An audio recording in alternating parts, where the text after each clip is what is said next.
In this video, we will learn about JavaScript Boolean object. तो Boolean object क्यों use करते हैं हम? Boolean object is used to convert non-Boolean value to a Boolean value. अभी Boolean value क्या होती है? True और false. ठीक है, Boolean value होगी या तो true या तो false.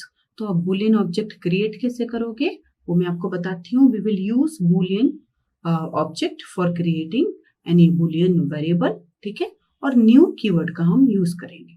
ठीक है, सो बुलियन ऑब्जेक्ट हमेशा क्या रिप्रेजेंट करेंगे? दो वैल्यू रिप्रेजेंट करेंगे, ईदर ट्रू और फॉल्स. ठीक है, तो हम कैसे लिखेंगे? Where I am taking one variable name my boolean. ठीक है, आप कोई भी नाम लिख सकते हो इस वेरिएबल का.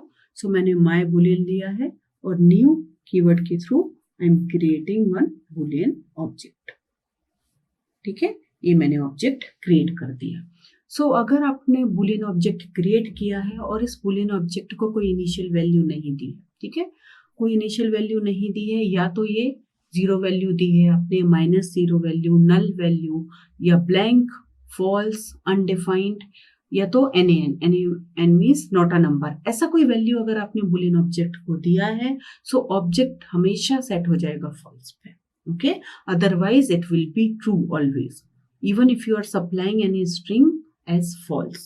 ठीक है, तभी भी बुलियन ऑब्जेक्ट सेट हो जाएगा ट्रू पे, otherwise it will be set to false. Okay, so we will see कभी कभी ये फॉल्स होगा. तो जैसे आपने लिखा है where my boolean new boolean, so इधर हमने कोई इनिशियल वैल्यू नहीं दी तो इसका वैल्यू इनिशियली क्या रहेगा? फॉल्स. ठीक है, क्या रहेगा? फॉल्स. ओके, अगर आप ले रहे हो like this, my Boolean okay is equals to new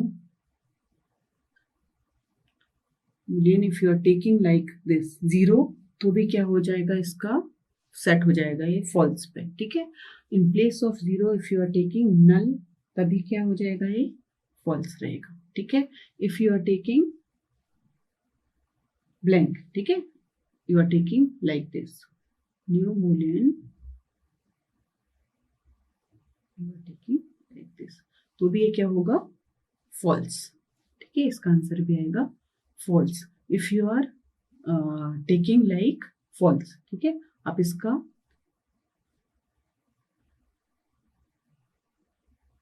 where and my boolean. ठीक है, दिस इज माय ऑब्जेक्ट. इधर भी आप ले रहे हो माय बुलियन. ओके, ये मेरा हो गया boolean object. And if you are creating like this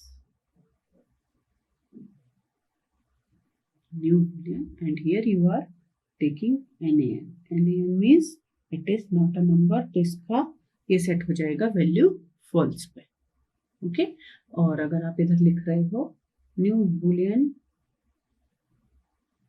here you are writing like false, तो ये भी इसका वैल्यू सेट होगा फॉल्स पे. ठीक है, इसका वैल्यू सेट हो जाएगा फॉल्स पे. अभी फिर ट्रू किस किस कंडीशन में होगा? अगर आप ले रहे हो where my boolean is equals to new boolean, if you are taking false की जगह अगर आप ले रहे हो true तो इसका आंसर true रहेगा. ओके, इसका आंसर रहेगा true. if you are taking like true, ठीक है, तभी भी आप इसको कोई वैल्यू असाइन कर रहे हो, इसीलिए इसकी वैल्यू क्या रहेगी? ट्रू रहेगी. ठीक है, अगर आप कोई वैल्यू असाइन कर रहे हो तो भी इसकी वैल्यू क्या रहेगी? ट्रू. आपने एक वैल्यू असाइन की है तो भी इसकी वैल्यू रहेगी true. Even in place of true if you are assigning the value like false. ठीक है, न्यू बूलियन और आपने इसको एक वैल्यू असाइन की दैट इज फॉल्स. स्ट्रिंग है ये. ठीक है, ये फॉल्स नहीं है, ये एक स्ट्रिंग है फॉल्स, तो भी इसकी वैल्यू ट्रू होगी. ठीक है, क्योंकि आपने एक इनिशियल वैल्यू दी है. ठीक है, और अगर आप 1 देते हो तो 1 के लिए भी वैल्यू क्या आएगा? ट्रू. 0 के लिए आएगा फॉल्स, 1 के लिए आएगा वैल्यू ट्रू. तो अगर आप ट्रू देते हो तो ट्रू आएगा. ठीक है, ये सेम है. ट्रू देते हो तो ट्रू आएगा, और अगर कोई स्ट्रिंग देते हो whether the string is false, true और एनी स्ट्रिंग, तो आंसर आएगा ट्रू. ठीक है, so this is all about boolean object. Boolean object क्या करता है? It creates any boolean object और इनका दो ही वैल्यू होगी, ईदर ट्रू और फॉल्स। तो किस किस सिचुएशन में ट्रू होगी, किस किस सिचुएशन में फॉल्स होगी, ये मैंने आपको बताया है। तो according to our need we will use these boolean object in the programming.